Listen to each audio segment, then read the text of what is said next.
Hello everyone, welcome back to another video. Today I'll be telling you and giving my opinion on which storyline player you should take for level 30 season 6. The three candidates are Origi, Herrera and Lodi, and I'll be going through the pros and cons of each, and at the end of that giving you my opinion on who I think you should take.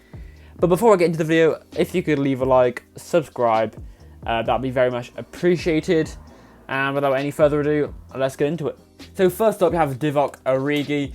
I'm going to go through the pros and the cons, and starting off with the pros. High medium for a striker is very good. 4-star, 4-star, obviously the ideal is 5-star, 5-star, but 4-star, 4-star, absolutely fine. 6'2", also helpful, for heading. Shooting is good, finishing, positioning. You could argue might want to be boosted a bit more, but I think it's fine. Short passing at 89 for a striker, it is good. Physicals, the physicals are very good. Stamina, some people might say 82 stamina is low, but for me, in the games that I've played in FIFA, 82 stamina is absolutely fine. I've got no issue with that. Heading accuracy up at 97, again, that feeds into heading you can do with him. Dribbling, reactions, ball control, dribbling, composure. It's not top tier, it's not right at the top end, but it's good. Now moving on to the cons of this card. The pace split is weird. 87 to 94. Now, if there was going to be a pace split, you'd rather the acceleration be higher than the sprint speed, because in FIFA this year, acceleration is more important than sprint speed. So you could still make the argument that 87-94 is still quick enough. Long shots, 84 are quite low. I believe long shots are any shot from just outside the box. Passing, overall, the passing's absolutely shite. The agility and balance, I know it differs for some people, but for me, agility and balance is key. It needs to be very high. But for other people, they might look at 83 and 84 and think that's fine. Traits, flair trait is probably one of the most irrelevant traits you can have. If I had to give a chem style to this card, I'd be giving him either a engine, because that would boost his pace, it would boost his passing, and it would boost his agility and balance and his dribbling as a whole. Or you could go just straight down the hunter. If the agility and balance is fine, you could go give him a hunter. And moving on to Herrera. The pros for Herrera are, well, he just overall, he's well-rounded. He's a box-to-box. Some people could look at him and go, they'd play him as an out-and-out CDM, but overall, he's a box-to-box midfielder, very well-rounded. His passing, short passing, very good. Vision's very nice. Long passing's good. Curve is good as well. The crossing at down 81 for a box-to-box defensive midfielder, it doesn't matter, the crossing. Now, moving on to dribbling. Dribbling is just good.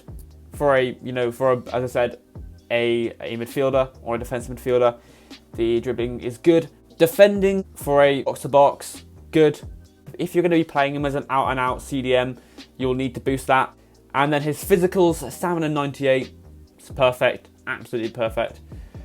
Strength, well, the aggression, very good. Strength, if you're playing him as an out-and-out CDM, you'll need to boost that, but I'll get to that in a minute. Jumping, yeah, he's fine. No issue there, really.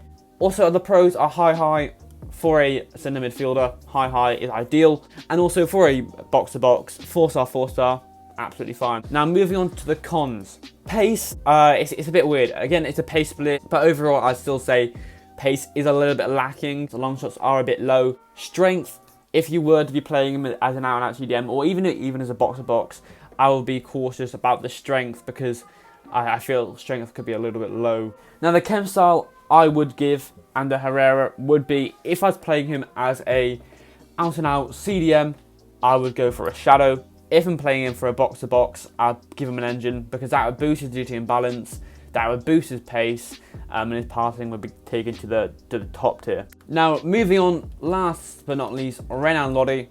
The pros for him is his skill moves for a fullback. I think 4-star is good. Positioning and shot power in the shooting for a, let's say if he's going to be attacking with you, that is good for a fullback. Crossing at 90, it's not top tier, but it's very good. Dribbling overall, good agility and balance, and for a fullback, the dribbling is good. Stamina 96, very important for a fullback to have good stamina, and the aggression is also very good. And overall, pro is that he is Brazilian.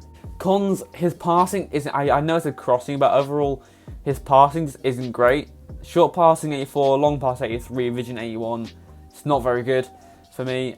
Strength 79. I didn't used to think strength was that big of a deal, but I played with the Bruno Perez Road to the Final card. I like him in general. I really did like him. But the one thing I noticed that when I wasn't boosting his strength, I think his strength was similar to Lodi's here. He was getting bullied off the ball a little bit, so you'd want to boost that strength up. Defending overall, for this stage of the game, it does need to be raised a bit higher. And then his pace, again, for this stage of the game, you're looking for the high 90s, so you'd want to boost that. I would give him a anchor.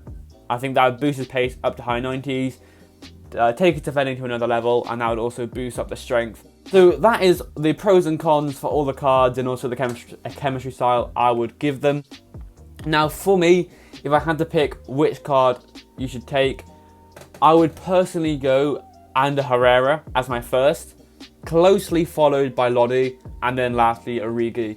Of course, I think a lot of people might take Origi just because he's Premier League, but I think if you're actually looking at his card, I don't rate it personally. I don't think it's that good. But of course, it all depends on what your team is like. They're all the same weight rating. Actually, Lodi's 90 actually. So if you're looking at it from a fodder perspective, that's that. But for me, the best player here, I think, is Herrera, then followed by Lodi closely behind, and then Origi is the worst one there. So that is my opinion on the 3 storyline players and who you should pick. I hope you found it helpful. Leave a like, subscribe, and I'll see you in a bit.